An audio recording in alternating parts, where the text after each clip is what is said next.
На фоне сирийско-курдских столкновений на севере Сирии министр обороны Израиля Исраэль Кац в завуалированной форме направил жесткий сигнал Турции, заявив, что Израиль и Греция не позволят каким-либо сторонам напрямую, через вооруженные структуры или их прокси, закрепляться в Сирии, Газе, Эгейском море или любом другом регионе. На этом фоне в Израиле прошел митинг курдов в поддержку Ражавы, что стало еще одним свидетельством вовлеченности курдской повестки в региональные процессы. С резкими заявлениями выступил лидер сирийских друзов шейх Хикмат Хиджри. По его словам, против курдов ведется война с признаками уничтожения, несмотря на то, что именно они, как он отметил, на протяжении многих лет противостояли силам под черными флагами. Хиджри призвал друзов в государстве Израиль оказать максимальное политическое и общественное давление, чтобы остановить происходящее, а также организовывать акции поддержки как внутри страны, так и за ее пределами в защиту курдского населения. Одновременно прозвучали противоположные оценки. Хусейн Шара, отец Ахмеда Аш-Шара, заявил, что в истории Сирии и в нынешних реалиях не существует такого понятия, как «курдская проблема». По его словам, Хасака и Камишло не являются курдскими регионами, а Сирия представляет собой единую и сплоченную страну, культура и мировоззрение которой, по его утверждению, являются арабскими и исламскими. На фоне обострения ситуации премьер-министр Ирака Мухаммед Шиа ас-Судани в среду прибыл к ирако-сирийской границе для оценки обстановки в сфере безопасности. Его визит состоялся на фоне сообщений о том, что сотни заключенных, ранее содержавшихся в тюрьмах под охраной СДС, были освобождены. Параллельно иракская армия продолжает переброску подразделений к границе, заявляя о намерении предотвратить любые угрозы с сирийского направления. В иракском Курдистане произошел инцидент у здания турецкого консульства в Эрбиле, где протестующие сорвали турецкий флаг. В это же время Сейф Абу-Бакр, командир 76-й дивизии, ранее известной как дивизия Хамза, опубликовал видеообращение, в котором поблагодарил главу турецкой разведки Ибрагима Калына за поддержку операций Турции против СДС и заявил, что эти территории, по его словам, являются турецкими и останутся таковыми. В турецком городе Элих курдская молодежь продолжила протестные акции против атак со стороны вооруженных групп, связанных с Хаят Тахрир аш-Шам, ИГИЛ, а также структур, аффилированных с турецким государством. Сообщается, что протестующие заняли ряд районов города, превратив их в опорные точки сопротивления. Несмотря на продолжающиеся столкновения, активность участников протестов, по сообщениям, увеличивается с каждым днем. Различные СМИ по-разному освещают ситуацию вокруг лагеря Аль-Хол. Турецкие издания сообщают, что сирийские семьи, проживавшие в лагере на северо-востоке Сирии и покинувшие его из-за боевых действий, были эвакуированы при координации с правительством Дамаска и вывезены на северо-запад страны. Европейские источники, в свою очередь, пишут о договоренностях между правительством Сирии и курдскими властями об эвакуации сирийских граждан из лагеря, где проживает около 37 тысяч человек, включая женщин и детей, ранее воевавших на стороне исламского государства. На этом фоне 60 грузовиков благотворительной организации «Барзани» пересекли пограничный переход Сималка и направились в Ражаву для оказания помощи перемещенным лицам из Аль-Табки, Ракки, Аль-Хасаки, а также районов Шейх-Масуд и Аль-Ашрафия. Боевые действия продолжаются в районе города Сирин, где позиции вокруг населенного пункта подвергаются обстрелам из тяжелых вооружений и минометов. Отряды YPG и YPJ отвечают на эти атаки. В Аль-Ярубие произошел взрыв на складе боеприпасов, в результате которого, по данным СМИ, погибли 7 человек и более 20 получили ранения.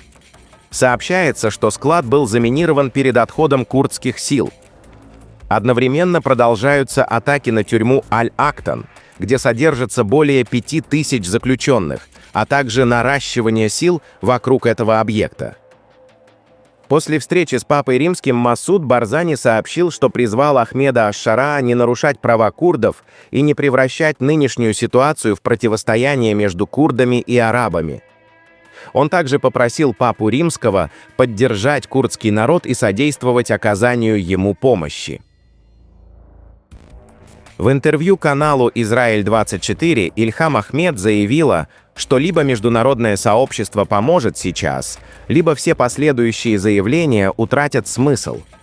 По ее словам, курды сталкиваются с угрозой уничтожения, и времени на дипломатические формулировки больше не осталось. Из Кобани поступают срочные сообщения. Журналист Хевидар Хирани сообщает о резком ухудшении ситуации. Город находится в полной блокаде, отсутствует вода, электричество, интернет и внешняя связь, а атаки продолжаются со всех направлений. Курдские источники также сообщают о риске голода и серьезном водном кризисе в городе. Центральное командование США объявило о начале перевода 7000 заключенных, ранее содержавшихся в тюрьмах на северо-востоке Сирии, в Ирак. На данный момент вывезены 150 человек. Одновременно женские отряды самообороны YPJ сообщили о выявлении и задержании 3 отдельных ячеек, чьи планируемые атаки, по их данным, были предотвращены заранее. Молодежь из Южного Курдистана, прибывшая в Ражаву, объявила о присоединении ко всеобщей мобилизации, объявленной автономной администрацией.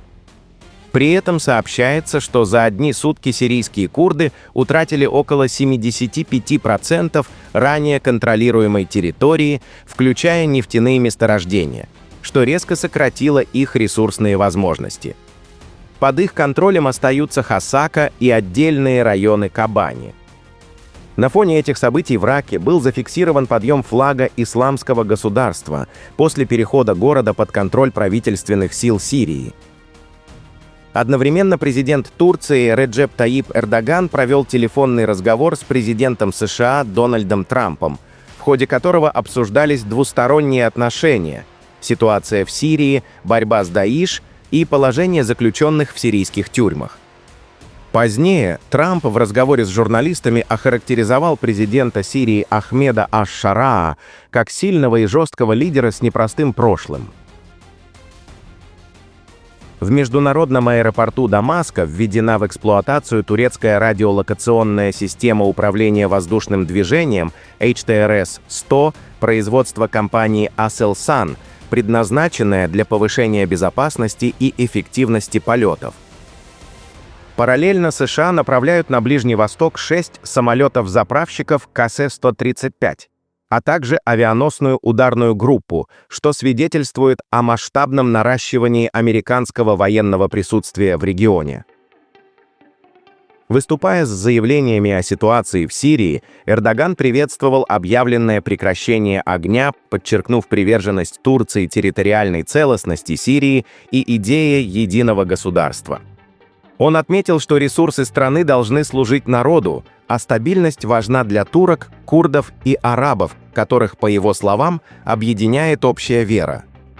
При этом он заявил, что Турция не допустит угроз своей безопасности и будет жестко реагировать на любые провокации.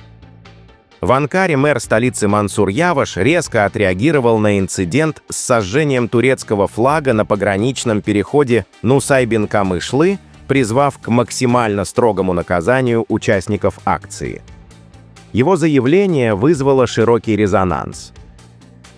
Сирийское агентство САНА со ссылкой на Министерство обороны сообщило о гибели и ранениях военнослужащих в результате атаки на пограничный переход Эль-Ерубия, а также обвинило курдские силы в нарушении соглашения о прекращении огня.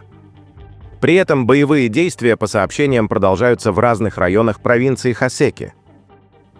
На этом фоне российские источники сообщают, что переходное правительство Сирии может поставить вопрос о выводе российских военных с аэродрома Эль-Камышлы, где они находятся с 2019 года. Эти действия, по сообщениям российских инсайдеров, последуют после перехода провинции Хасеки под контроль центральных властей. Пишите ваше мнение в комментариях и подписывайтесь на наш канал, чтобы не пропускать самые важные и актуальные новости мира и нашего региона.